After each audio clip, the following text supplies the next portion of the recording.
Los esciápodos, del griego scapudae, que significa sombra-pie, llamados así por su costumbre de elevar la pierna cual sombrilla y darse sombra de esa manera. Son criaturas humanas mitológicas de la cultura griega, con un único pie de gran tamaño en el extremo de una pierna que surge de la línea media de la pelvis. Este antropomorfo no es muy nombrado a lo largo de la historia, en contraste con los plebeios, pero sí cumplió una función muy parecida: ejemplificar los rasgos físicos de los indígenas de la India, alimentando así el miedo a lo diferente, lo extraño y lo salvaje. Por lo que si te interesa conocer el origen de este ser, te invito a que lo conozcas en este vídeo que titularemos El esciápodo, la criptología de la bestia de una sola pierna.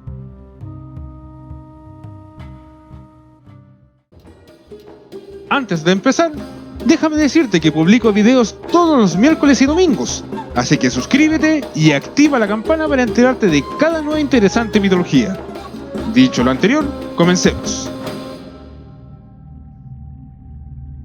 Dentro de las primeras apariciones, encontramos las relatadas por Escílax de Carizande, alrededor del siglo VI a.C., quien habla de ellos en las narraciones de sus viajes a lo largo de Asia y África, escrita en forma de periplo. A pesar de que los describe someramente, es él quien los ubica en la India, aunque posteriormente Plinio el Viejo erróneamente le atribuye esta acción a Ctesias de Cnido, médico de Artajerjes que vivió en el siglo V a.C.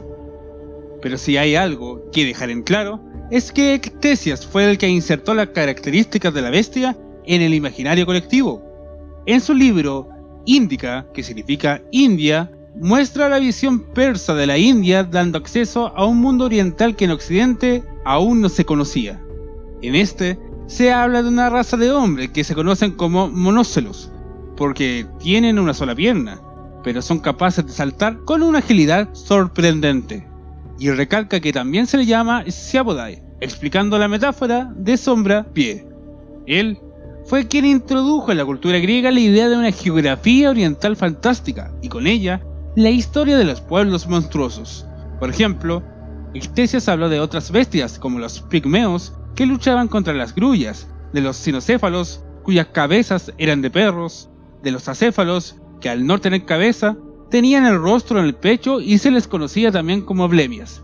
Es así que a través de adquirir fama en el mundo antiguo, llegaron a la literatura de manos de Aristófanes, en su obra Las aves, del 414 después de Cristo.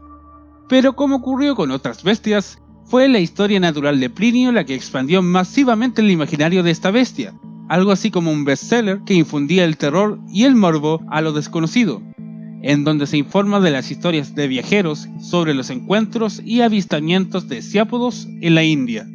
Otro ejemplo cercano a esta época es el del escritor griego Filóstrato, quien menciona a los esciápodos en su obra La vida de Apolonio de Tiana.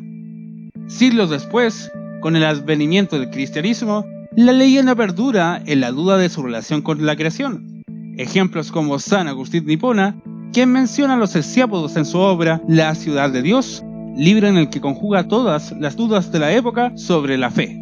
En este ofrece una somera descripción de varios tipos de antropomorfos, y entre ellas está la del esciápodo, diciendo: asimismo afirman que hay una nación en que no tienen más de una pierna y que no doblan la rodilla y son de admirable velocidad, a los cuales llaman esciápodos. Pero lo que más se destaca en la literatura de Hipona es la duda de saber si estas bestias son parte de la raza humana, preguntándose que si es posible que estos hayan nacido de los hijos de Noé, aunque se responde a sí mismo de manera muy sencilla, diciendo que de todos modos no es preciso creer en la existencia de todas esas clases que se dice de los hombres. Esta duda persistió incluso hasta la época de Santo Tomás de Aquino, quien acepta la posibilidad de que puedan ser hijos de Adán.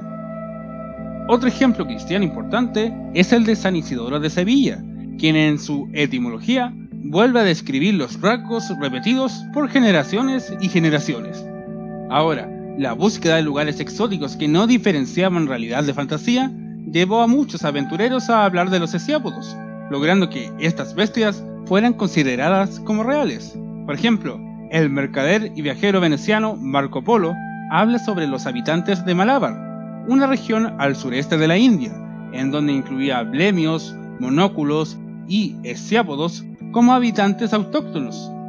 La supuesta veracidad de la bestia llegó a ser tanta que se llegó a ilustrar a los hesiápodos en textos e instrumentos usados para la navegación, como por ejemplo el mapa mundo de Hereford, dibujado en torno al 1300 después de Cristo, muestra un hesiápodo en un lado del mundo, igual que el antecesor mapa de Beato de Liébana.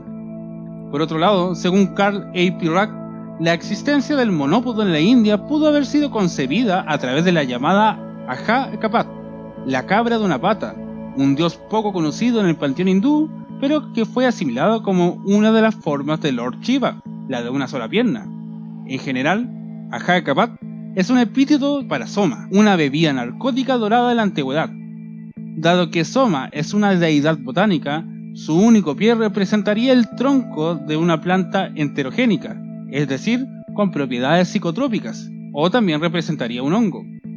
Ahora, en América existen otros referentes que apuntan a una especie de hesiápodo pre- y post-colonización, por ejemplo el dios maya huracán, la patasola colombiana, el imbuche chileno, etc. O también, en el sector oriental, existe una mitología similar que me hace ruido. Es la de Nippon Chiki o Kasa Okabe, el fantasma sombrío de origen japonés, que con solo mirarlo se notan las obvias similitudes. Hasta acá, la investigación del hesiápodo.